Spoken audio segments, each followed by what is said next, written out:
ಮದ್ದೂರಿನಲ್ಲಿ ನಿನ್ನೆ ರಾತ್ರಿ ಕಲ್ಲು ತೂರಾಟ ಆಗಿರುವಂತಹ ವಿಚಾರಕ್ಕೆ ಸಂಬಂಧಪಟ್ಟಂತೆ ಹಿಂಸೆಗೆ ತಿರುಗದಂತೆ ಜನರಿಗೆ ಮನವಿಯನ್ನ ಮಾಡ್ತೇನೆ. ಕಾಂಗ್ರೆಸ್ ನಡವಳಿಕೆಯೇ ಇಂಥ ಘಟನೆಗೆ ಕಾರಣ ಅಂತ ಹೇಳಿ ಎಚ್.ಡಿ. ಕುಮಾರಸ್ವಾಮಿ ಆಕ್ರೋಶವನ್ನ ವ್ಯಕ್ತಪಡಿಸ್ತಾ ಇದ್ದಾರೆ. ಸೌಹಾರ್ದ ಜಿಲ್ಲೆಯಲ್ಲಿ ಇದಕ್ಕೆ ಅವಕಾಶವನ್ನ ನೀಡಬಾರದು, ಕಾಂಗ್ರೆಸ್ ಪಕ್ಷದ ಅವನತಿ ಆರಂಭ ಆಗ್ತಾ ಇದೆ ಅಂತ ಕಿಡಿಕಾರಿದ್ದಾರೆ. ನಾನು ಎಸ್ಪಿ ಡಿಸಿ ಜೊತೆ ಮಾತನಾಡಿದ್ದೇನೆ ಅಂತ ಕೇಂದ್ರ ಸಚಿವರು ರಿಯಾಕ್ಟ್ ಮಾಡಿದ್ದಾರೆ. ಶಾಂತಿ ಕಾಪಾಡೋದಕ್ಕೆ ಎಸ್ಪಿ ಮತ್ತೆ ಡಿಸಿಗೆ ಕೋರ್ಕೊಂಡಿದ್ದೇನೆ ಅಂತ ಹೇಳಿ ಕೇಂದ್ರ ಸಚಿವ ಎಚ್.ಡಿ. ಕುಮಾರಸ್ವಾಮಿ ಹೇಳಿಕೆಯನ್ನ ಕೊಟ್ಟಿದ್ದಾರೆ. ಮದ್ದೂರಿನಲ್ಲಿ ನಿನ್ನೆ ರಾತ್ರಿ ಕಲ್ಲು ತೂರಾಟ ಏನಾಯ್ತಲ್ಲ ಆ ವಿಚಾರಕ್ಕೆ ಸಂಬಂಧಪಟ್ಟಂತೆ ಇದೀಗ ಮನವಿಯನ್ನ ಮಾಡ್ಕೊಳ್ತೇನೆ ಅಂತ ಹೇಳಿ ಎಚ್.ಡಿ. ಕುಮಾರಸ್ವಾಮಿ ಹೇಳಿಕೆಯನ್ನ ಕೊಟ್ಟಿದ್ದಾರೆ. ಕಾಂಗ್ರೆಸ್ ನಡವಳಿಕೆಯೇ ಇಂಥ ಘಟನೆಗೆ ಕಾರಣ ಆಗ್ತಾ ಇದೆ.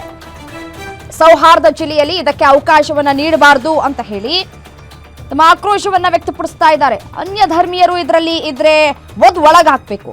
ಈ ಕಡೆ ಕೇಂದ್ರ ಸಚಿವ ಕುಮಾರಸ್ವಾಮಿ ಅವರು ಕೊನೆ ಕ್ಷಣದಲ್ಲಿ ಬರ್ತೀನಿ ಅಂತ ಹೇಳಿ ತೇಪೆ ಹಚ್ಚುವಂತಹ ಕೆಲಸಕ್ಕೆ ಮುಂದಾಗ್ತಾ ಇದ್ದಾರಾ ಅನ್ನುವಂತಹ ಪ್ರಶ್ನೆ ಕಾಡ್ತಾ ಇದೆ.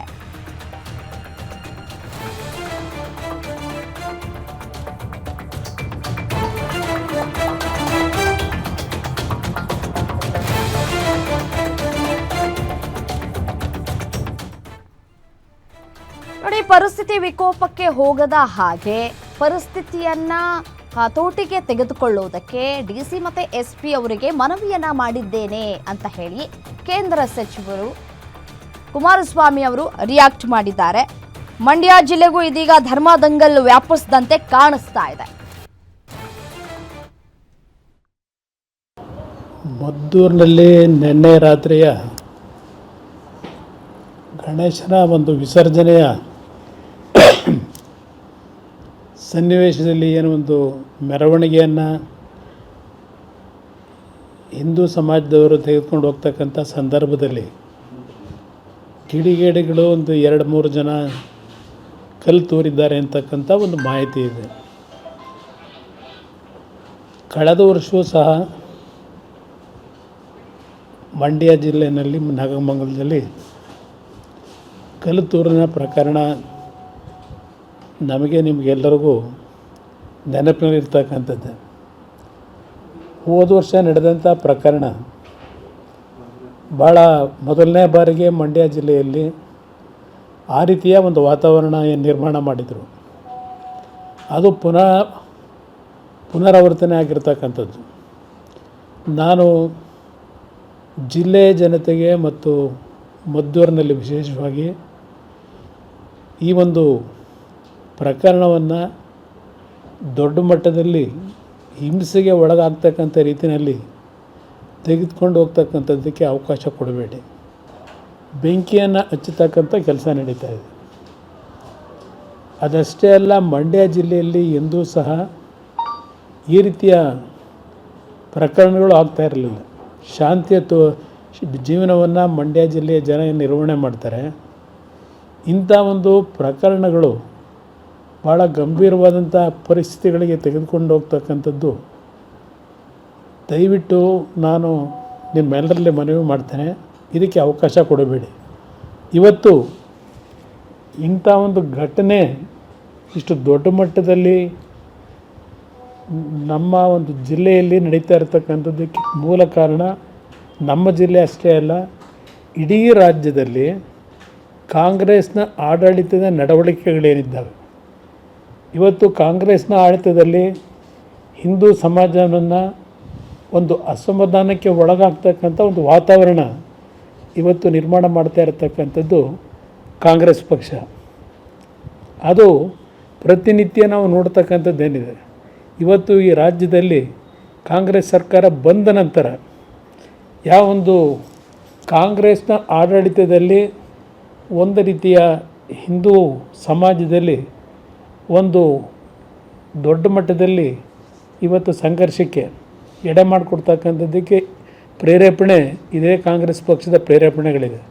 ಇದಕ್ಕೆ ನಮ್ಮ ಹಿಂದೂ ಸಮಾಜದಲ್ಲಿ ಹೌದು ಎಲ್ಲರಲ್ಲೂ ಒಂದು ಭಾವನೆ, ಈ ಕಾಂಗ್ರೆಸ್ನ ನಡವಳಿಕೆಯಿಂದ ಇವತ್ತು ನಮ್ಮ ಹಿಂದೂ ಸಮಾಜದ ಯುವಕರಿರ್ಬೋದು, ಹಿಂದೂ ಸಮಾಜದ ಬಂಧುಗಳು ಅಸಮಾಧಾನಕ್ಕೆ ಒಳಗಾಗಿರ್ತಕ್ಕಂಥದ್ದು ಒಂದು ಕಡೆ ಇದೆ.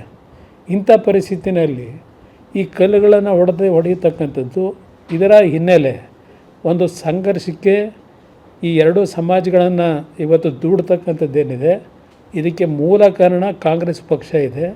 ನಾವಿದರಲ್ಲಿ ರಾಜಕೀಯ ಮಾಡಲಿಕ್ಕೆ ಈ ಹೇಳಿಕೆಗಳನ್ನು ಕೊಡ್ತಾ ಇಲ್ಲ. ಇವತ್ತು ರಾಜ್ಯದಲ್ಲಿ ನಡೀತಿರ್ತಕ್ಕಂಥ ವಾತಾವರಣ ನೋಡಿದಾಗ ಯಾವುದೋ ಒಂದೆರಡು ಜಿಲ್ಲೆಗಳಲ್ಲಿ ಹಿಂದೆ ಸಣ್ಣ ಪುಟ್ಟ ಗಲಾಟೆಗಳಿತ್ತು ಗಣೇಶನ ಉತ್ಸವದಲ್ಲಿ. ಇವತ್ತು ಇಡೀ ರಾಜ್ಯದ ಮೂಲೆಯಲ್ಲಿ ಈ ರೀತಿಯ ವಾತಾವರಣ ನಿರ್ಮಾಣ ಮಾಡಲಿಕ್ಕೆ ಇದೇ ಕಾಂಗ್ರೆಸ್ ಪಕ್ಷದ ಆಡಳಿತ ಕಾರಣ. ಇವತ್ತು ಈ ರೀತಿಯ ಒಂದು ಮದ್ದೂರಿನ ಘಟನೆ ಸಾವಿರಾರು ಜನ ಏನು ಸೇರಿದ್ದಾರೆ ಅಲ್ಲಿ. ಕಾಂಗ್ರೆಸ್ನ ಪತನಕ್ಕೆ ದಾರಿ ಯಾವ ರೀತಿ ಮೂಡ್ತಾ ಇದೆ ಅಂತಕ್ಕಂಥದ್ದು ಈ ಘಟನೆಯಿಂದ ಆ ಮದ್ದೂರಿನ ಜನತೆ, ಇಡೀ ರಾಜ್ಯದ ಜನತೆಗೆ ಇವತ್ತು ಏನೋ ಒಂದು ಸಂಘರ್ಷಕ್ಕೆ ಒಳಗಾಗಿರ್ತಕ್ಕಂಥದ್ದೇನಿದೆ, ಇವತ್ತು ಅವರ ಪ್ರತಿಭಟನೆ ಏನಿದೆ, ಇದೆಲ್ಲವನ್ನ ನೋಡಿದಾಗ ಕಾಂಗ್ರೆಸ್ ಪಕ್ಷದ ಅವನತಿ ಪ್ರಾರಂಭ ಆಗ್ತಿದೆ ಅಂತಕ್ಕಂಥದ್ದನ್ನು ಕಾಂಗ್ರೆಸ್ನ ನಾಯಕರು ಅರ್ಥ ಮಾಡ್ಕೊಳ್ಳದೇ ಇದ್ದರೆ ಅವರ ಪಕ್ಷದ ಮುಂದಿನ ದಿನಗಳ ಒಂದು ಘಟನೆ ಒಂದು ಸೂಸೈಡಲ್ ಆಗ್ತಕ್ಕಂಥದ್ದು, ಅವರ ಈ ಒಂದು ತಪ್ಪುಗಳಿಂದ ಅಂತಕ್ಕಂಥದ್ದನ್ನು ಪತನಕ್ಕೆ ಕಾರಣ ಆಗ್ತಕ್ಕಂಥದ್ದನ್ನು ಅರ್ಥ ಮಾಡ್ಕೊಂಡು ಮುಂದುವರೆದ್ರೆ ಮುಂದಕ್ಕೆ ಸ್ವಲ್ಪ ಉಳ್ಕೋತಾರೆ. ಇಲ್ಲದೇ ಇದ್ದರೆ ಈ ನಾಡಿನ ಜನ ಅವ್ರನ್ನ ಸಂಪೂರ್ಣವಾಗಿ ಪತನದತ್ತ ತೆಗೆದುಕೊಂಡು ಹೋಗ್ತಾರೆ ಅಂತಕ್ಕಂಥದ್ದು ನನ್ನ ಅಭಿಪ್ರಾಯ. ಹೀಗೆ DC ಅವರಿಗೆ ಇಬ್ಬರಿಗೂ ಬೆಳಗ್ಗೆ ಮಾತನಾಡಿದ್ದೇನೆ. ಯಾವುದೇ ರೀತಿಯ ಅಹಿತಕರ ಘಟನೆಗಳಿಗೆ ಅವಕಾಶ ಕೊಡದೆ ಶಾಂತಿಯುತವಾದ ರೀತಿಯಲ್ಲಿ ಜನತೆ ಇರ್ತಕ್ಕಂಥದ್ದಕ್ಕೆ ಸರಿಯಾದ ರೀತಿಯ ಕ್ರಮವನ್ನು ತೆಗೆದುಕೋಬೇಕು ಅಂತಕ್ಕಂಥದ್ದು ಹೇಳಿದ್ದೇನೆ.